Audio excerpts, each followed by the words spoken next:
दोस्तों, क्या कभी सोचा है कि अंतरिक्ष में लंबे मिशन पर अंतरिक्ष यात्रियों को खाना कैसे मिलेगा? ये सवाल जितना साधारण लगता है, इसका जवाब उतना ही जटिल है।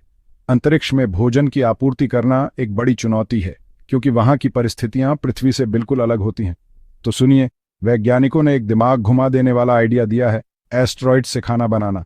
हाँ, आपने सही सुना। अंतरिक्ष में भोजन की समस्या का समाधान हमारे सौर मंडल के इन छोटे छोटे पिंडों में छिपा हो सकता है। जी हाँ, आपने सही सुना, एस्टेरॉइड्स। ये छोटे छोटे पिंड जो अंतरिक्ष में तैरते रहते हैं, हमारे लिए भोजन का स्रोत बन सकते हैं। तो बात यह है कि पहले से पैक किया हुआ ढेर सारा खाना ले जाने या अंतरिक्ष की मुश्किल परिस्थितियों में खाना उगाने की जद्दोजहद करने के बजाय, शोधकर्ता एस्ट्रॉइड से कार्बन निकालकर उसे खाने योग्य भोजन में बदलने की संभावनाएं तलाश रहे हैं। यह विचार न केवल रोमांचक है, बल्कि अंतरिक्ष में लंबे समय तक जीवित रहने के लिए एक महत्वपूर्ण कदम भी हो सकता है। बिल्कुल किसी साइंस फिक्शन फिल्म जैसा लगता है ना? लेकिन यह विज्ञान की वास्तविकता बन सकता है। यह आइडिया इस बात पर आधारित है कि कुछ माइक्रोब्स मटेरियल्स को तोड़कर उन्हें किसी उपयोगी चीज में बदल सकते हैं। ये छोटे जीवाणु जो हमारी आंखों से दिखाई नहीं देते, असल में बहुत बड़े काम कर सकते हैं। याद है वो प्रोजेक्ट जिसमें प्लास्टिक के कचरे को खाने में बदला गया था? यह एक अद्भुत उदाहरण है कि कैसे विज्ञान और तकनीक मिलकर हमारे जीवन को बदल सकते हैं। यही सोच यहाँ काम आ रही है।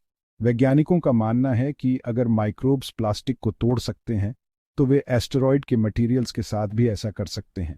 वेस्टर्न यूनिवर्सिटी के प्रोफेसर जोशुआ पियर्स ने एक स्टडी की अगुवाई की, जिसमें बताया गया कि माइक्रोब्स एस्टेरॉयड के मटेरियल्स के साथ भी वैसा ही कर सकते हैं जैसा वो प्लास्टिक के साथ करते हैं। ये अध्ययन अंतरिक्ष में भोजन की आपूर्ति के लिए एक नई दिशा दिखा सकता है। एस्ट्रॉइड के कार्बन को तोड़कर ये माइक्रोब्स एक पौष्टिक बायोमास बना सकते हैं। ये बायोमास अंतरिक्ष यात्रियों के लिए एक महत्वपूर्ण खाद्य स्रोत बन सकता है। जिन एस्ट्रॉइड्स पर नजर है उनमें से एक है बेनू। ये एस्ट्रॉइड अपने कार्बन सामग्री के लिए जाना जाता है। डॉ पियर्स की टीम का अनुमान है कि बेनू का कार्बन अंतरिक्ष यात्रियों को 6 सदियों तक खाना दे सकता है। यह एक अद्भुत संभावना है जो अंतरिक्ष में जीवन को बनाए रखने के लिए एक महत्वपूर्ण कदम हो सकता है।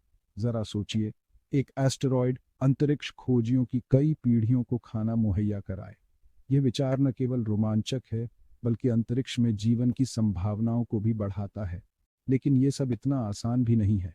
कई बड़ी चुनौतियां हैं। अंतरिक्ष में भोजन की आपूर्ति के लिए कई वैज्ञानिक और तकनीकी समस्याओं का समाधान करना होगा। सबसे बड़ी बात यह सुनिश्चित करना है कि एस्टेरॉयड के कार्बन से बना खाना इंसानों के खाने के लिए सुरक्षित हो। इसके लिए बहुत सारे परीक्षण और अनुसंधान की आवश्यकता होगी। इसके लिए बहुत सारे टॉक्सिसिटी टेस्ट्स जरूरी हैं। यह सुनिश्चित करना होगा कि यह भोजन किसी भी प्रकार के हानिकारक तत्वों से मुक्त हो। और फिर और रिसर्च की ज़रूरत है, ताकि एक्सट्रैक्शन और कन्वर्जन की प्रक्रियाओं को बेहतर बनाया जा सके, माइक्रोबियल ग्रोथ को ऑप्टिमाइज किया जा सके और पूरी तरह से सेफ्टी असेसमेंट्स किए जा सकें। यह एक लंबी और जटिल प्रक्रिया है, लेकिन इसके परिणाम स्वरूप अंतरिक्ष में जीवन को बनाए रखने के नए तरीके मिल सकते हैं। यह एक लंबा रास्ता है, लेकिन संभावनाएं बहुत बड़ी हैं। अगर हम यह कर पाए, तो यह अंतरिक्ष में जीवन को बनाए रखने के तरीके में क्रांति ला सकता है। अगर हम ये कर पाए, तो ये लंबे अंतरिक्ष मिशन में जीवन को बनाए रखने के तरीके में क्रांति ला सकता है। ये न केवल अंतरिक्ष यात्रियों के लिए, बल्कि भविष्य में अंतरिक्ष में बसने वाले लोगों के लिए भी महत्वपूर्ण हो सकता है। पृथ्वी पर निर्भर नहीं रहना पड़ेगा। हमारी खोज की कोई सीमा नहीं रहेगी। हम अंतरिक्ष में स्वतंत्र रूप से जीवन जी सकेंगे और नई दुनिया की खोज कर सकेंगे।